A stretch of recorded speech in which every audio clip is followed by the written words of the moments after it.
आभूषण इन वस्त्रों के साथ अच्छे लगेंगे। जाइए। वीर भाई जी, ये वस्त्रों आभूषण का गट्ठर जयवंता भाई जी और कुंवर प्रताप की पसंद का है, और ये दूसरा गट्ठर धीर भाई जी की पसंद का। वीर भाई जी, हम जानते हैं कि वस्त्रों और आभूषणों के बारे में अच्छी जानकारी रखती है, इसलिए आप हमें बताएं कि किसके चुनाव को आप अधिक श्रेष्ठ और उपयुक्त मानती हैं। राणा जी, भला हम इनके चुनाव पर उंगली कैसे उठा सकते हैं? डरिए मत वीर भाई जी, जो कहना चाहती हैं खुलकर कहिए। सच तो यह है राणा जी, मतलब जो हमें लग रहा है, ये दोनों वस्त्र और आभूषणों का चुनाव ऐसे लग रहा है जैसे दो अलग अलग लड़कियों के लिए किया गया हो।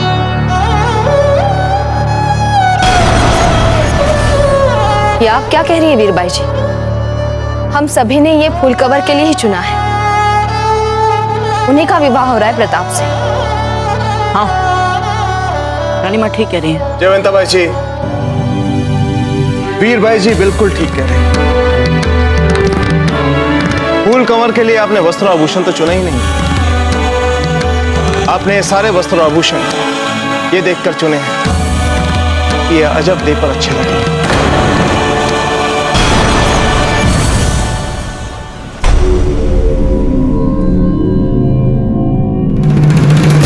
आप सभी यहां से जा सकते हैं।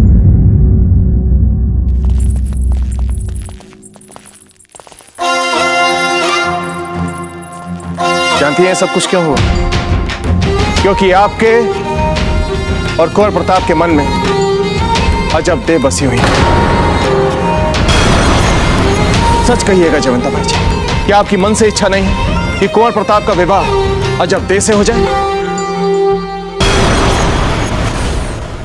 नहीं राणा जी, ऐसी बात नहीं। जयवंता बाई जी, अपने मन की इच्छाओं और भावनाओं को छुपाने का प्रयास मत कीजिए। मन के भावों को छिपाना आपको आता ही नहीं है जयवंता बाई जी, तो फिर क्यों प्रयास कर रहे हैं? जब से हम यहाँ आए हैं यही देख रहे हैं। आपके हाव भाव से यही लग रहा है जयवंता बाई जी जैसे आप अपने पुत्र के विवाह की तैयारियां नहीं कर रहे हैं, बल्कि आप इन्हें युद्ध पर भेजने की तैयारियां कर रहे हैं। आपको हो क्या गया जयवंता बाई जी? जब हम सही मार्ग से भटक रहे थे, आपने हमें सही मार्ग दिखाया, और आज जब हमें यह लगने लगा है कि आपका ही मार्ग सही था, आप अपने ही मार्ग से भटक रही हैं।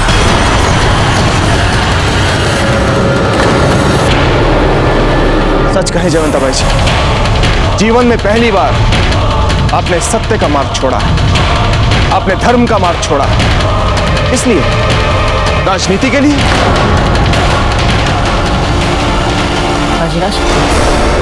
राज, आप चुप रहिए कुंवर प्रताप।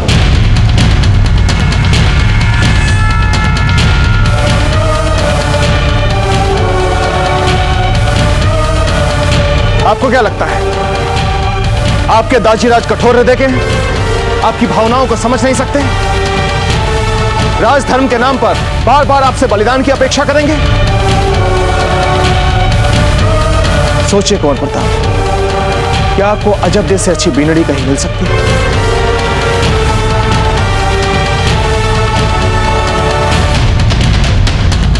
बोलिए, मिल सकती है?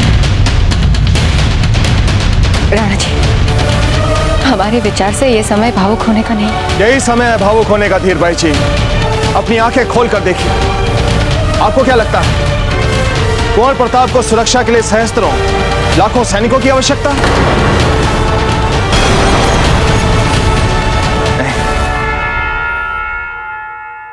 जिसके पास अजब देह जैसी पत्नी हो, उसे मृत्यु क्या, मृत्यु का साया भी नहीं छू सकता।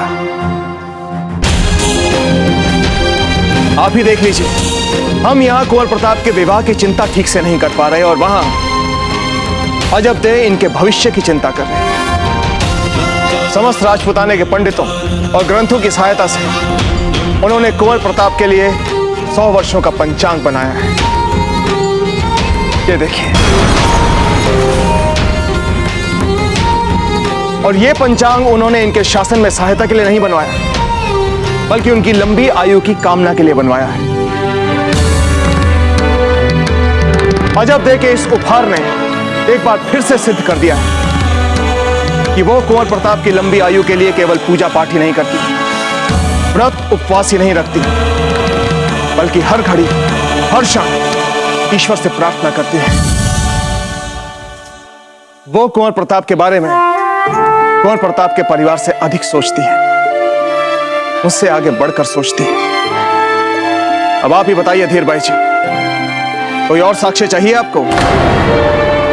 एक बात कहें, बाहर से तो हमें कोई भी शक्तिशाली बना सकता है, किंतु भीतर से यदि कोई भीतर से मन से कुंवर प्रताप को शक्तिशाली बना सकता है तो वो है अजब दे जैसी संगनी।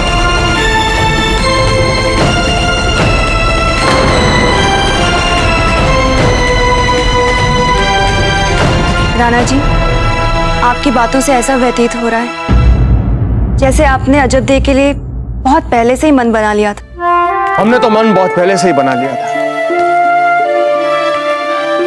मामलक जी के समक्ष विवाह का प्रस्ताव रखने से पहले हम अपने निर्णय को एक बार फिर से जांचना और परखना चाहते थे, इसलिए हम बिचौलिया गए और वहां जाकर जो हमने देखा उसने हमारी सभी दुविधाओं को मिटा दिया। जब तक युद्ध चलता रहा अजब दे सब कुछ भूलकर बस दिन रात आप सबकी सकुशलता और विजय के लिए पूजा में ही बैठी रहती थी। पूजा करने के बाद कल व्रत तोड़ेंगे।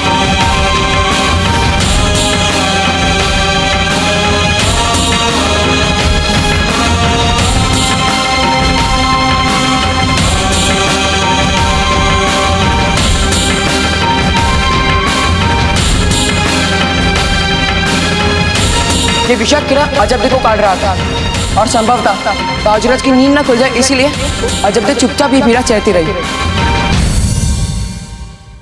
क्योंकि कुंवर प्रताप और अजब दे मन ही मन एक दूसरे को पहले से ही पति पत्नी मान चुके हैं।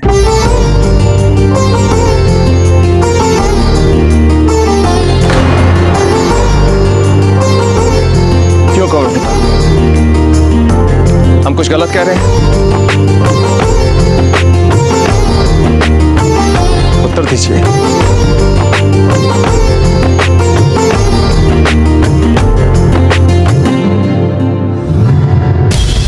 प्रताप और अजब दे का विवाह होकर रहेगा। देखते हैं कौन रोकता है उसे। अब कुछ ही दिनों में मेवाड़ के वर्तमान राजा और भविष्य के राजा इनका बहिष्कार कर देंगे और फिर धीर भाई जी की हैसियत एक दासी से भी कम होगी। धीर भाई जी, जी हम राव मामलक जी के पास अजब दे का हाथ मांगने बिचौलिया जाएंगे, इसलिए हम चाहते हैं कि आप पूरी की पूरी यात्रा की तैयारियां करें। हाँ जी राणा जी।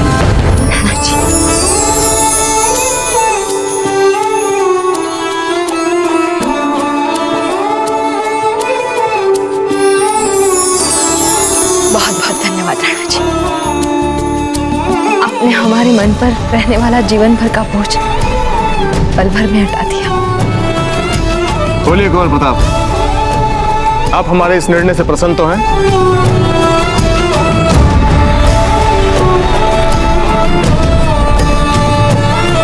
हम अभी सबका मुंह मीठा कराते हैं।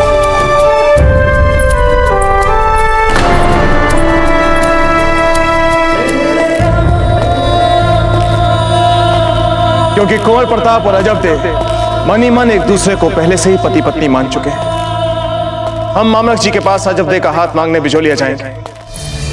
कुंवर प्रताप, ये लीजिए। अरे ये लड्डू किस लिए छोड़ी माँ?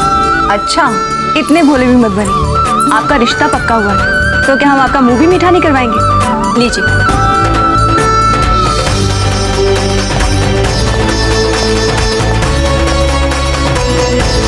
देखा था आपने कुंवर प्रताप को, जब हमने उनसे कहा कि आप हमारे निर्णय से प्रसन्न तो हैं, कैसे लजा गए थे वो। और भला क्या उत्तर देते हुए आपको? हमारे सामने तो लजाना ही था उन्हें। जीजा,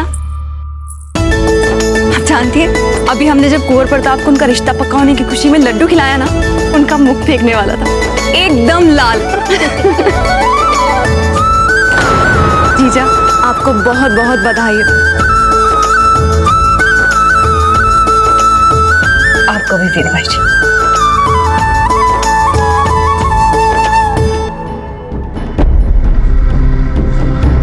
क्या हुआ?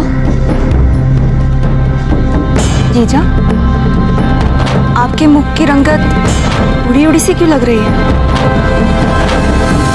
मतलब बाकी सबके चेहरों पर तो हर्ष और उल्लास है, किंतु आपके मुख पर तो ऐसी कोई परछाई तक भी नहीं दिख रही। कैसी बातें कर रही हैं वीर भाई जी?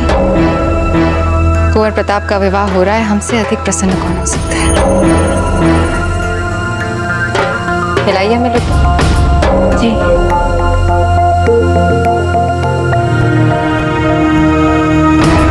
राणा जी, बस आप ही रह गए।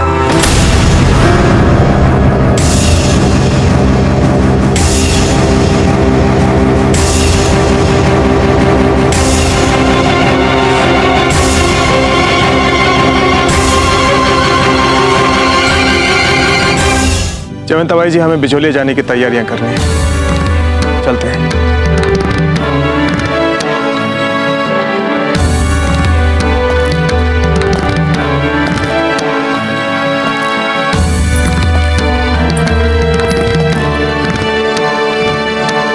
वीर भाई जी,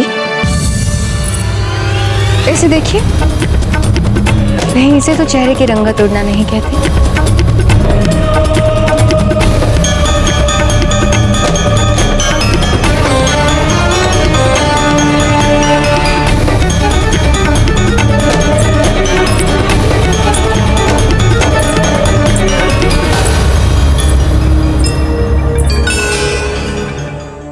वीर भाई जी,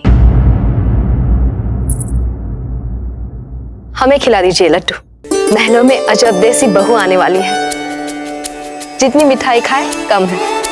लाइए।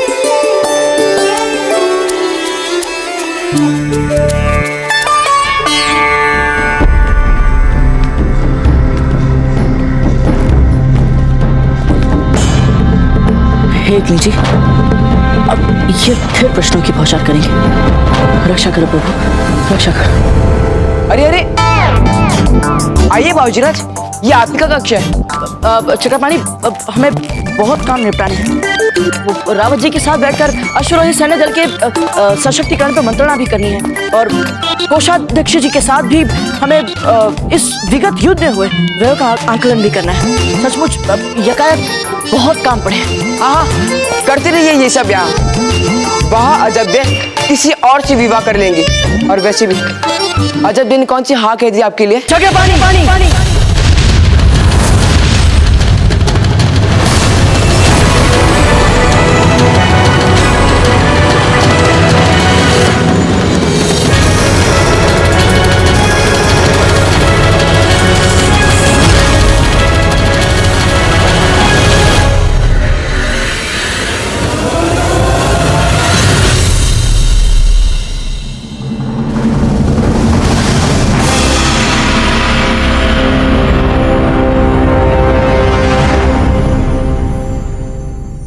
हमें क्षमा करना मित्र, पता नहीं कैसे आवेग आवेग में हमें इतना क्रोध आ गया। हम अपने अनिष्टा खेली, हमें बहुत खेद है। बाप रे बाप, भगवान ही बचा मैं आपसे। ठीक कहा आपने चक्रपाणी, बहुत कर लिया अजब ने अपने मन की, बहुत दिखा दिया अपना हाथ। अब यदि अजब ने हमसे विवाह करने के लिए मना किया तो फिर हमें भी शक्ति प्रदर्शन करना पड़ेगा।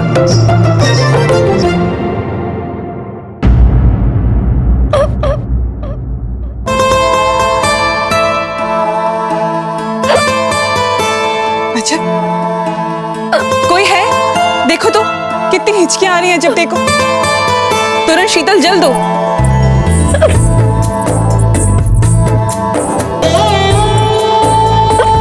अच्छा लीजिए, जल पी लीजिए।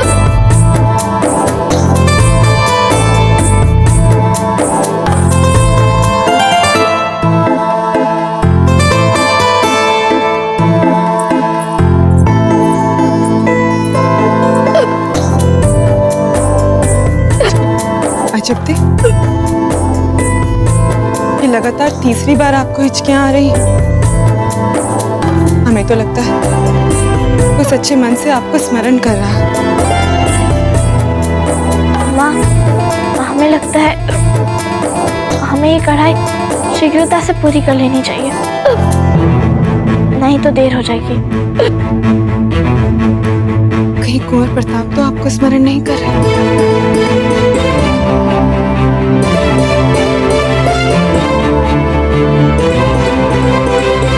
माँ, ये डोरी इस वस्त्र पे जच नहीं रही है, हम दूसरी लाते हैं।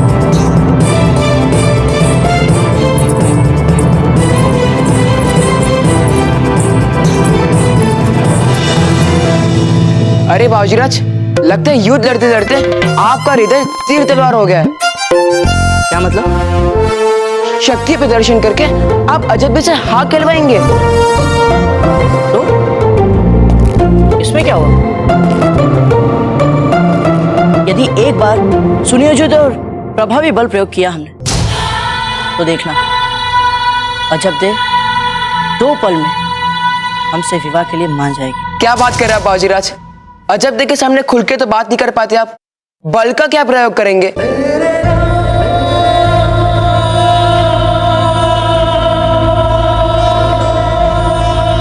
चक्र